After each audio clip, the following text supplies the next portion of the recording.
ACT is a 4-part test covering English, math, reading, and science. And we're going to jump right into instruction.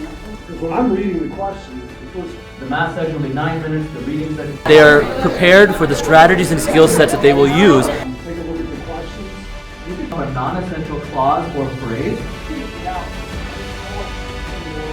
Providing these strategies, we time themselves carefully. 2, 1. They're able to use the skills we gained today.